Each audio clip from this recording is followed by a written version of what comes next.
ಬೆಂಗಳೂರಿನ ಅಯ್ಯಪ್ಪ ಸ್ವಾಮಿ ಮಾಲಾಧಾರಿಗಳಿದ್ದ ಬಸ್ ಅಪಘಾತಕ್ಕೀಡಾಗಿದೆ. ಶಬರಿಮಲೆಯಿಂದ ವಾಪಸ್ ಬರುವಾಗ ಕೇರಳದ ಇಡುಕ್ಕಿ ಬಳಿ ವಾಹನ ಪಲ್ಟಿಯಾಗಿದೆ.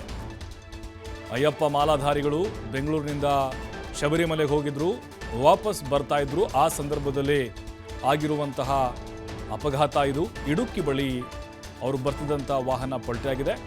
ಬೆಂಗಳೂರಿನ ನಾಗರಬಾವಿಯ ಭೈರವೇಶ್ವರ ನಗರದ ನಿವಾಸಿಗಳು ಇವರು. ವಾಹನದಲ್ಲಿ 3 ಮಕ್ಕಳು ಸೇರಿದಂತೆ 24 ಮಂದಿ ಮಾಲಾಧಾರಿಗಳಿದ್ದರು. ಕೆಲವರಿಗೆ ಗಂಭೀರ ಗಾಯಗಳಾಗಿದೆ, ಹಲವರಿಗೆ ಸಣ್ಣ ಪುಟ್ಟ ಗಾಯಗಳಾಗಿದೆ. ಗಾಯಗೊಂಡವರಿಗೆ ಸ್ಥಳೀಯ ಆಸ್ಪತ್ರೆಯಲ್ಲಿ ಚಿಕಿತ್ಸೆಯನ್ನು ಕೊಡಿಸಲಾಗ್ತಾ ಇದೆ. ಅಯ್ಯಪ್ಪ ಸ್ವಾಮಿ ಮಾಲಾಧಾರಿಗಳು ಗಂಭೀರವಾಗಿ ಕೆಲವೊಬ್ಬರು ಗಾಯಗೊಂಡಿದ್ದಾರೆ, ಕೆಲವೊಂದಿಷ್ಟು ಸಣ್ಣ ಪುಟ್ಟ ಗಾಯಗಳಾಗಿದೆ ಕೆಲವೊಬ್ಬರಿಗೆ. ನೋಡ್ತಾ ಇದ್ದೀವಿ ದೃಶ್ಯಗಳಲ್ಲಿ.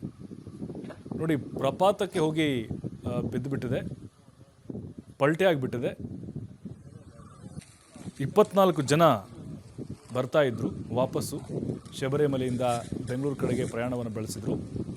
ಕೇರಳದ ಇಡುಕ್ಕಿ ಬಳಿ ಚಾಲಕನ ನಿಯಂತ್ರಣ ತಪ್ಪಿ ಈ ರೀತಿಯಾಗಿ ಅವಘಡ ಸಂಭವಿಸಿದೆ. ಸಣ್ಣ ಪುಟ್ಟ ಮಕ್ಕಳಿದ್ದಾರೆ, ನೋಡ್ತಾ ಇದ್ದೀವಿ ನಾವು. ಕೈಗೆಲ್ಲ ಭಾಳ ಫ್ರ್ಯಾಕ್ಚರ್ ಆಗಿದೆ, ಹಣೆಗೂ ಕೂಡ ಪೆಟ್ಟಾಗಿದೆ, ಕೆಲವೊಬ್ಬರಿಗೆ ತಲೆಗೆ ಗಂಭೀರವಾದಂಥ ಗಾಯಗಳಾಗಿದೆ. ಅದೃಷ್ಟವಶಾತ್ ಎಲ್ಲರೂ ಕೂಡ ಪ್ರಾಣಾಪಾಯದಿಂದ ಪಾರಾಗಿದ್ದಾರೆ.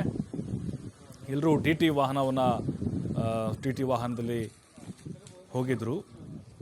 ದರ್ಶನ ಮುಗಿಸ್ಕೊಂಡು ಆ ಅಯ್ಯಪ್ಪನ ಸ್ವಾಮಿ ಭಜನೆ ಮಾಡ್ತಾ ಬರ್ತಾ ಇದ್ದರು. ಆದರೆ ಇಡುಕ್ಕಿ ಬಳಿ ಅಲ್ಲಿ ಒಂಥರ ಘಾಟ್ ಸೆಕ್ಷನ್ ಇದೆ, ಅಲ್ಲಿ ಆ ಭಾಗದಲ್ಲಿ ಚಾಲಕನ ಒಂದು ನಿಯಂತ್ರಣ ತಪ್ಪಿದಂತಹ ಸಂದರ್ಭದಲ್ಲಿ ಈ ರೀತಿ ಅವಘಡ ಆಗಿದೆ. ಈಗ ಅವ್ರ ಸಂಬಂಧಿಕರು ಕೂಡ ಅಲ್ಲಿ ಹೋಗಿದ್ದಾರೆ. ಎಲ್ಲರೂ ಕೂಡ ಈಗ ಬೆಂಗಳೂರಿಗೆ ಶಿಫ್ಟ್ ಮಾಡುವಂತಹ ಪ್ರಯತ್ನಗಳು ಕೂಡ ನಡೀತಾ ಇದೆ. ಎಲ್ಲರೂ ಪ್ರಾಣಾಪಾಯದಿಂದ ಪಾರಾಗಿದ್ದಾರೆ. ಒಟ್ಟು 24 ಮಂದಿ ಮಾಲಾಧಾರಿಗಳು ಆ ಬಸ್ನಲ್ಲಿ ವಾಪಸ್ ಬೆಂಗಳೂರು ಕಡೆಗೆ ಪ್ರಯಾಣವನ್ನು ಬೆಳೆಸಿದರು.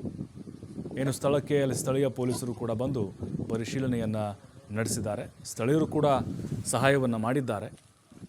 ಜೊತೆಗೆ ಸುತ್ತಮುತ್ತಲಿರುವಂತಹ ಅಲ್ಲಿನ ನಿವಾಸಿಗಳಾಗಿರ್ಬೋದು, ಅದರ ಜೊತೆಗೆ ಸಹ ಪ್ರಯಾಣಿಕರು, ಉಳಿದಂಥ ವಾಹನಗಳಲ್ಲಿ ಹೋಗ್ತಾ ಇದ್ದಾರಲ್ಲ ಪ್ರಯಾಣಿಕರು ಮತ್ತು ಅಯ್ಯಪ್ಪ ಮಾಲಾಧಾರಿಗಳು ಕೂಡ ಅದೇ ಮಾರ್ಗದಲ್ಲಿ ಬರಬೇಕು. ಅವರು ಕೂಡ ಇಳಿದು ಎಲ್ಲರನ್ನೂ ಕೂಡ ಸೇವ್ ಮಾಡಿದ್ದಾರೆ. ಸ್ಥಳೀಯ ಪೊಲೀಸರು ಕೂಡ ಅಲ್ಲಿ ರಕ್ಷಣೆ ಮಾಡಿದ್ದಾರೆ. ಚಿಕ್ಕ ಮಕ್ಕಳಿಗೂ ಕೂಡ ಅಲ್ಲಿ ಕೆಲವೊಂದಿಷ್ಟು ಗಂಭೀರವಾದಂಥ ಗಾಯಗಳಾಗಿದೆ. ಆದರೆ ಎಲ್ಲರೂ ಕೂಡ ಪ್ರಾಣಾಪಾಯದಿಂದ ಬದುಕುಳಿದಿದ್ದಾರೆ. ಇನ್ನು ಬೆಂಗಳೂರಿಗೆ ಅವ್ರನ್ನ ಆ್ಯಂಬ್ಯುಲೆನ್ಸ್ನಲ್ಲಿ ಕರೆತರುವಂಥ ಒಂದು ಪ್ರಯತ್ನಗಳು ಕೂಡ ನಡೀತಾ ಇದೆ. ಇಲ್ಲಿಂದಲೂ ಕೂಡ ಅವರ ಸಂಬಂಧಿಕರು, ಆಪ್ತರು ಕೂಡ ಹೋಗಿದ್ದಾರೆ. ಬಹುಶಃ ಬೆಳಗ್ಗೆ ಅವ್ರನ್ನ ಕರೆತರುವಂತಹ ಸಾಧ್ಯತೆಗಳಿದ್ದಾವೆ.